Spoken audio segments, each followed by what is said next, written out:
Hence the reason why one of the things I've said is the challenge is about the SMI core register, how we do that data cleansing, whether or not some of this information is accurate, or how we record these clients, because they will say to you that they do not have a mental health problem. In fact, when you call some of these clients and say that you're a mental health practitioner, they can become very angry with you.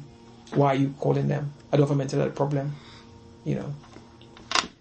So that's what we'll do. What we'll do, we'll come up with an action plan, and I will say to them is, would you like to see me again? I always give them the option, and they'll say, yes, pretty useful. I say, well, how often? And I will say, it might be, okay, let's meet in the next 6 weeks. Or if there's something more practical I'm offering them that I need to review, I say, okay, I'll come and I'll see you again in 3 weeks' time. Let's review how this is doing. Yeah. Some clients are very well. So, I had a chap who was working, and he's doing very well, but he was glad to come and see me anyway. He was on annual leave. And I explained to him the service. He was really appreciative, but he's doing really well. So I say, it sounds to me that you're doing really well. We both agree that he's doing well. All the documentation he's doing well. I said, what about I send you I'll drop you a line in 6 months' time to come and meet, have a chat. He's happy with that. Yeah. So. Yeah, thank you for that. Thank you. So, I've got here what surgeries you serve. So I've got Upper Tilton, Tilton South. Yeah, Tilton South Medical Center. And I've got Trevelyan House. Yeah. So and I've got Macmillan Way. Yeah. So 4 of them. Yeah.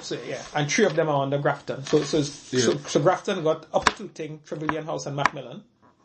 Yeah. Upper Tilton, Trevelyan House and Macmillan. Yeah. So that's the one under Grafton, and then Tilton South Medical Center is separate. Yeah. So Upper Tilton, Trevelyan House. Yeah. And Macmillan Way and Upper Tilton. So those are the one under Grafton. Yeah, under Grafton. And so that leaves us with the Tilton South Medical Center. That's a separate one. Okay. Yeah. What's that under?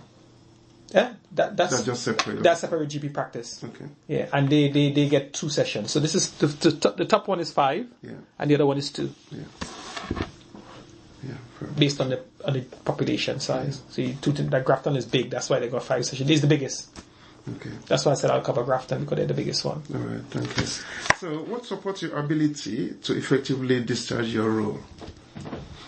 What supports it? I guess one of the things I would say is my knowledge, experience, and competencies, I guess, based on what's the expectation of the service. Yeah. And also my line supervision structure. So I have, as you know, as a trust, we have to meet up regularly for supervision, which is happening. Okay. And that's sort of like, I'm also in what supports it, the feedback within the transformation meetings. Yeah. So Tom Coffey and Mark, they also provide me with feedback. They said, they spoke to the other GPs and they're all happy about the service, blah, blah, blah. Mm-hmm. So they sell us praises.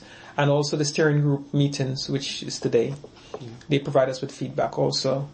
Okay. So like, for example, John Morrell, in terms of voice and views, he would say, I met up this service user and they're really happy about the service. They say that they met up with so and so and so. Yeah. So those are the areas I would say my own ability to prioritize and manage, and my experience in line supervision and is in the trust. So I meet up with Laura Gurney, my senior. Your line supervision? Yeah, Laura Gurney. Laura Gurney. Yeah. And that is monthly supervision. Okay. And also she will look at my PAD, which is my appraisal and stuff like that. She will look at your what? Appraisal. Your appraisal, yeah. Personal appraisal development, Yeah. So that supports it, the transformation meetings and the feedback within that, and also the steering group meetings. Okay. And also the links. I would say the links with other stakeholders, like that's as important with Kalis, Malik, people like those, Sinead, the GPs, the stakeholders in the GPs. Those links are really good. Like I said, Grafton is really good. I've got some really good links with Grafton, like Dr. Rhodes and Mike Lane, and like I said, the pre-CP manager, Dipan, who does all the email stuff for us, so those things really support my role. Yeah, so I cannot deny they're good. Okay. Yeah. How about your staff? How would be your comments about your staff at the moment? The staff, we always try to capture the feedback from the staff in our regular team meetings, and the feedback is all positive. They're all enjoying it. Initial teething problem with engagement from some of the GP practice initially, but now they all seem to be enjoying it. They've got some issue. It's mostly positive. I would say 80% positive. 20% might be about the DNA rates, the high DNA rates. What do you mean? DNA rates. So they find sometimes when they're formulating the clinics, clients don't always come. Yeah. When you say rates, DNA, as in did not attend. Did not attend. Yeah, did not attend. So for example, if you look at, let's say we had 20 clinics, PCP clinics, the DNA rate within those clinics might be about 40%. Maybe. Like I said, those are the facts and figures we need to get, but maybe. Yeah. Thank you. Yeah. And the ongoing issues about one of the things that comes up is room availability. Okay. So you find sometimes it's quite challenging there. You'll be moved from one room to the next, and some of the GPs come and say, well, we don't have any room for clinics. So, but we've got to work through those practical issues, and I usually feed it back to Tom Coffey and Mark, because that was part of the agreement, that they need to provide a space for us to work the service. And looking at signposts, information about other services that they could signpost to, which is another challenge in terms of, for example, what came up this morning in our meeting, the deaf client group, looking at BSL services to support those clients. Because a lot of those services, they were saying to me today, you're going to pay for them. The first one is generally free, but if you have ongoing reviews, you have to pay for it. Yeah. So those are some of the challenges. All right.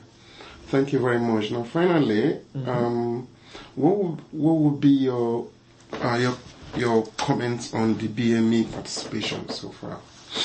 The BME participation in terms of the client group? Yes. Or the client group? Yes.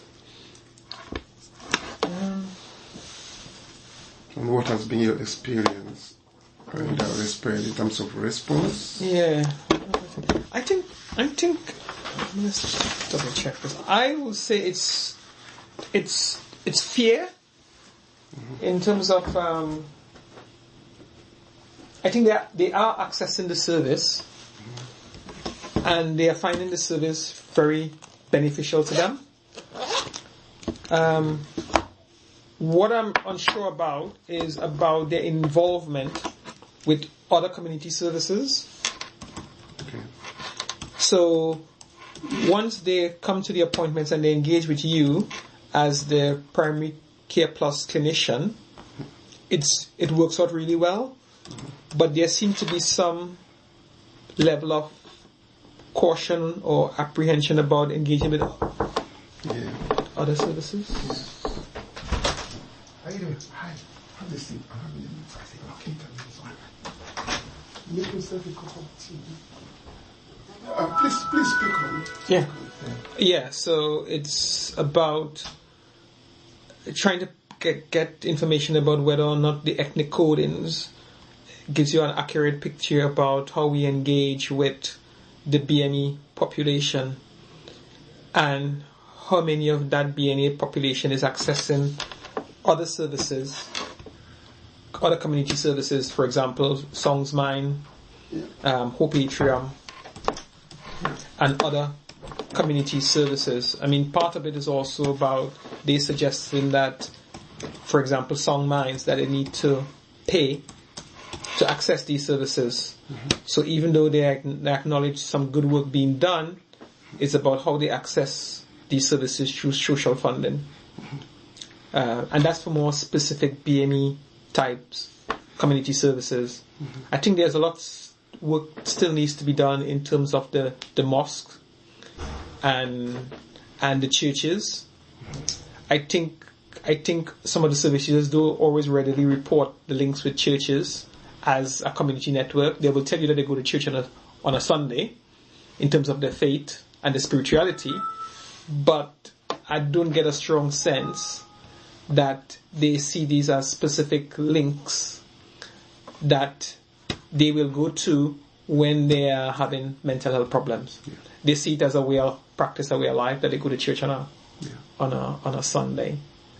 So when you say that you've seen some level of caution in terms of them accessing services in the community for support. Yeah, I think a lot. One is about. I think some of them perceive, but this is my general feedback. I think they perceive that for those who have been acutely